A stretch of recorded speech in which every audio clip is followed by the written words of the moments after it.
one new update from CNN. The jury is taking a short break, catch up on what's happening so far. Manage GPT update. Alright, let's see. They still arguing in here or what?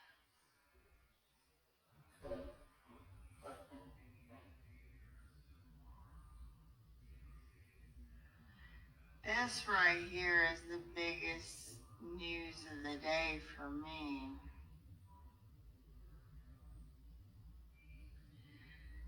Mr. Agnifilo, your client was looking at jurors and nodding vigorously.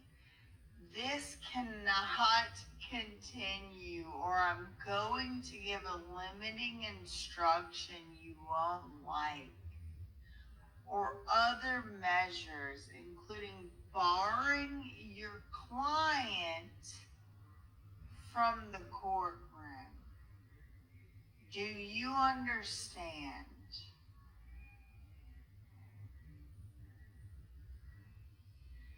Shout out to Texas J becoming a member. Shout out to the Texas cousins in the chat. Thank you, Joel David Chevalier, for the $9.99 super chat. Thank you, Texas J, for the $3 super sticker. Thank you, Michelle, for the $5 super sticker. They really expect people to remember from years ago and then accuse them of lying when they forget details, which is totally natural. People actually do forget stuff. Yeah, due to trauma and also just due to just because they forget. Thank you, Tiffany. Thank you, Tiffany R, for the $19.99 super sticker. Thank you, MF, for the $4.99. Thank you for not please moving on. I actually learned something on the Cocoa Puffs. Thank you, Tom, for the £5 super chat. Closed docs could be text Ivana saying SA was a lie with other people or lawyer and she knew it. I doubt it. Thank you so much, Jennifer, for the £2. So what? He owns a plane. Could be both in the same. Could be two places in the same day. I know. I don't know if he owned one then, though. Thank you, Allison, for the $2 super chat. You know, Diddy is just sitting there fuming. You know he is. Thank you for the $2 super chat.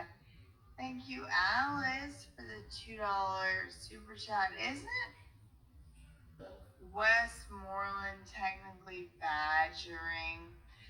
I don't know. I'm not an expert about witness badgering, but it does appear like she is taking it a bit far and being a bit aggressive. But I'm not in the courtroom. I don't really know. I can't really tell. Thank you, Jennifer, for the £2. She wanted accuracy in her suit, and she didn't hype it. Yes, that is what she testified.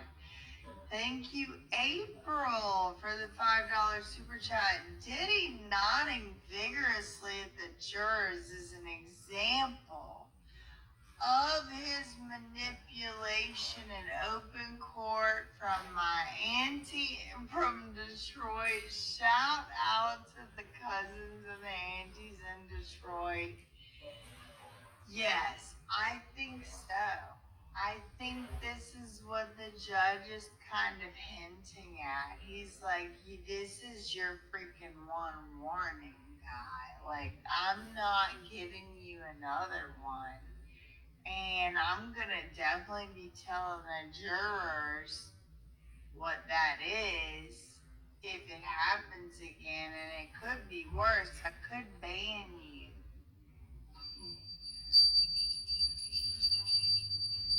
The judge rebuking Diddy from the courtroom. You've been rebuked.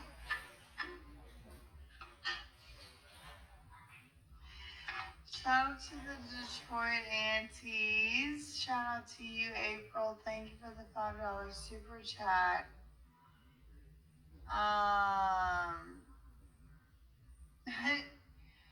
Julissa said, thank you for your coverage. You're televising what's not being televised.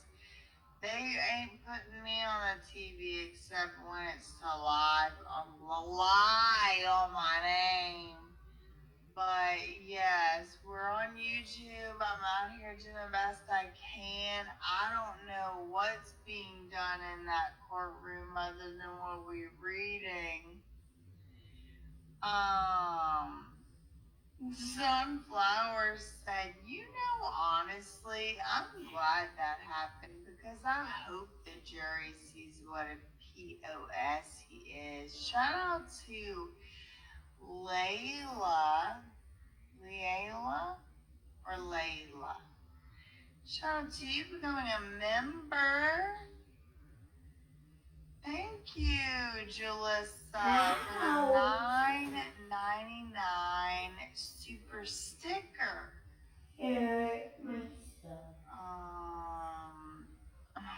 BJ cracks me up. Just broke your ear. Well, turn down the volume. That could help. Turn your volume down maybe a little bit. Judge, please remove Diddy. Then people won't feel intimidated by him. Exactly. That's possible that they feel a little bit starstruck even.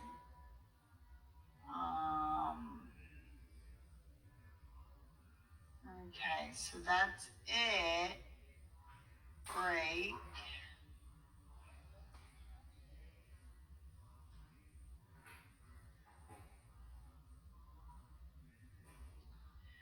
So they're gonna be coming back from lunch in 10 minutes. So I guess I ain't gonna really be having time to take my break. I guess I'll just come through when the court warns. Look, look at this.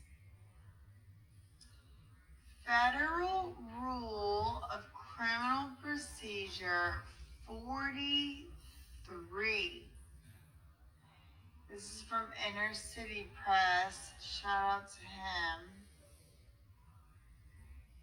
Mr. Adu said, how do you bar a defendant from the courtroom? Has this ever happened before? Yes, I think it has definitely happened before. I've seen it.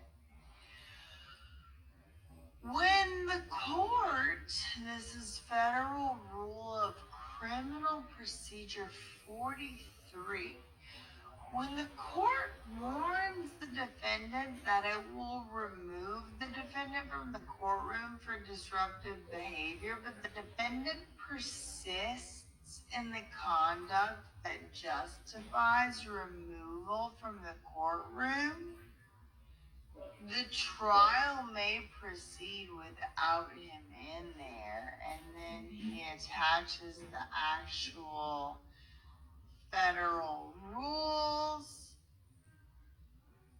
This is required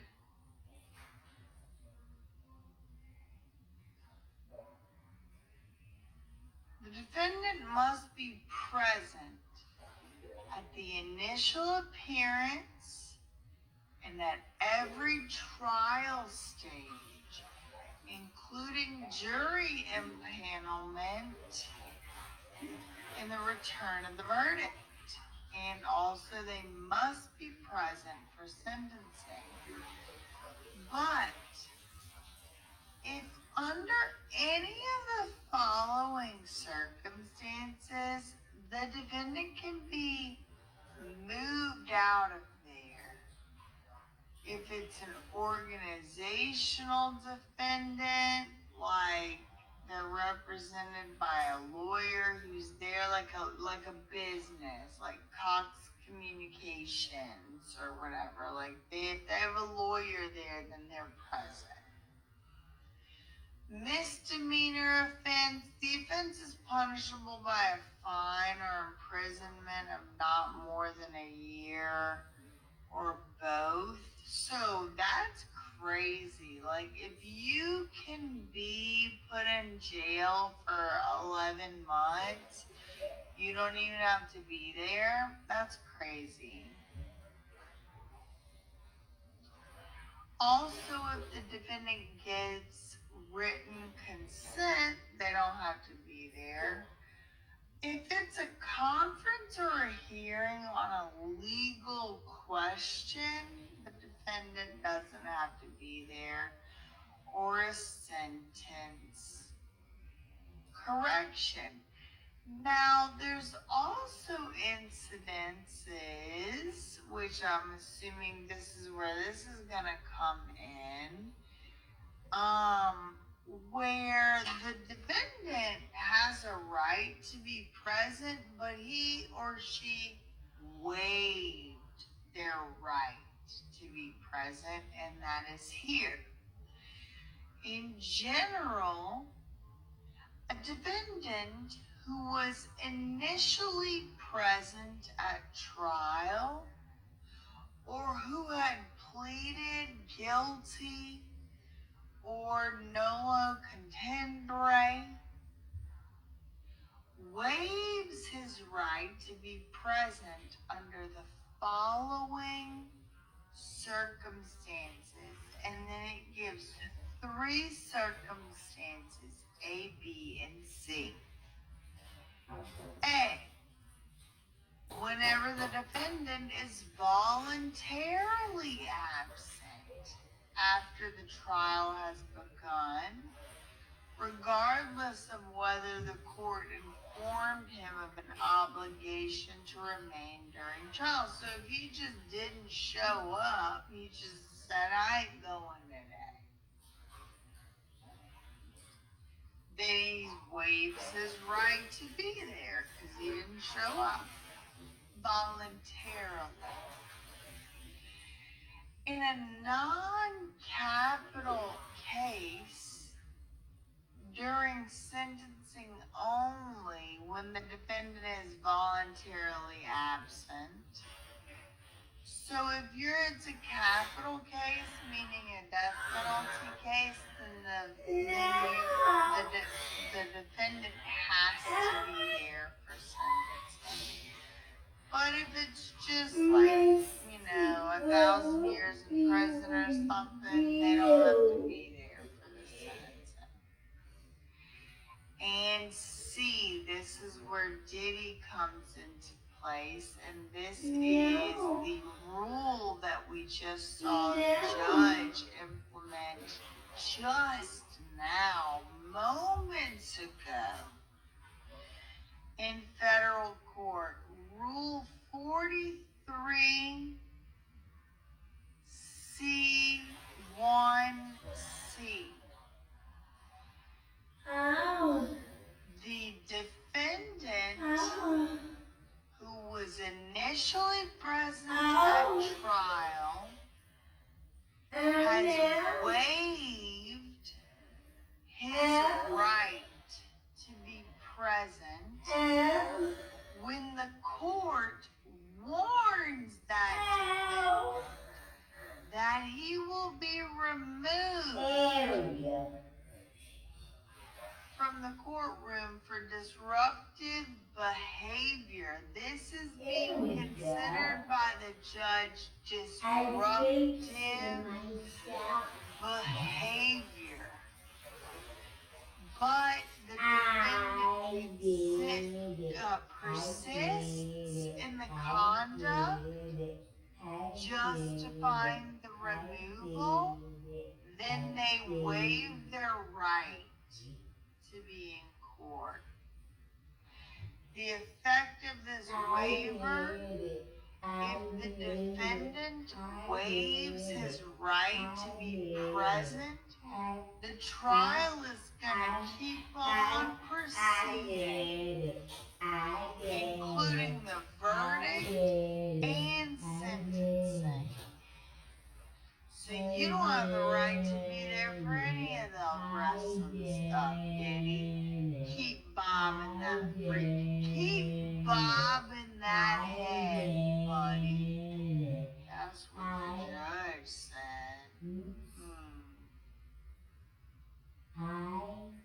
I'm paraphrasing.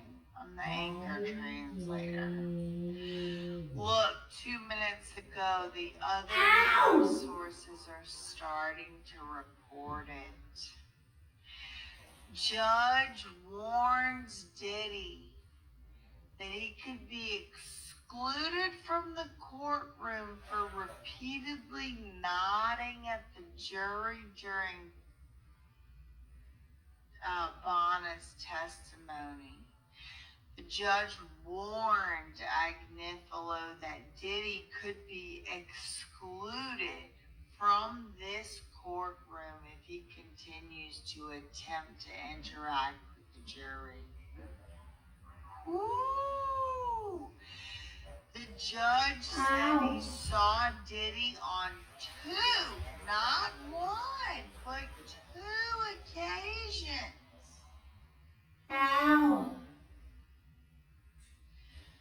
During Bonna's testimony, looking at the jury and nodding.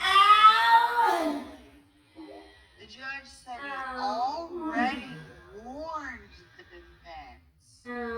Diddy cannot be making any facial expressions or attempts to have any interaction with the jury. I could not have been any clearer in the terms of what I said. And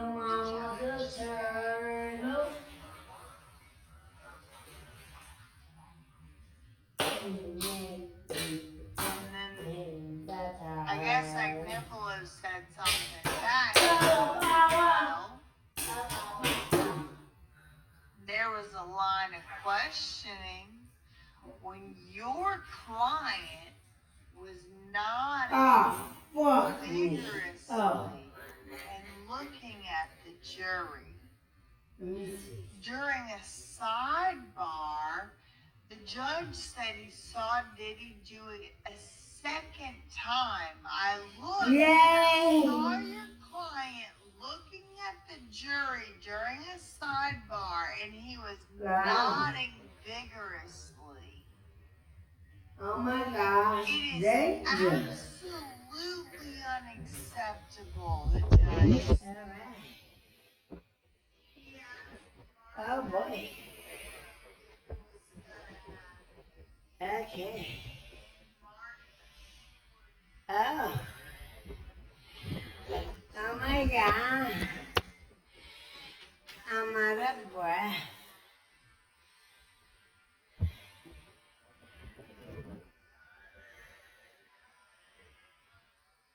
Where's Marble?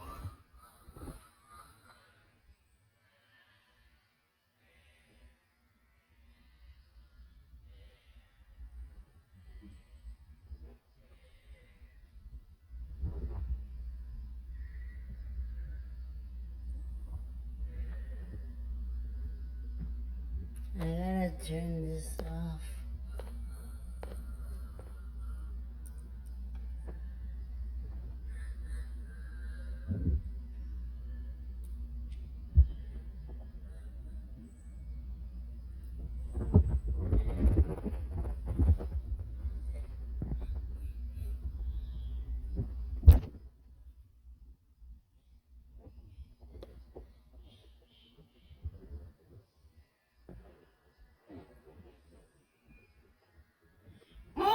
man, you stupid.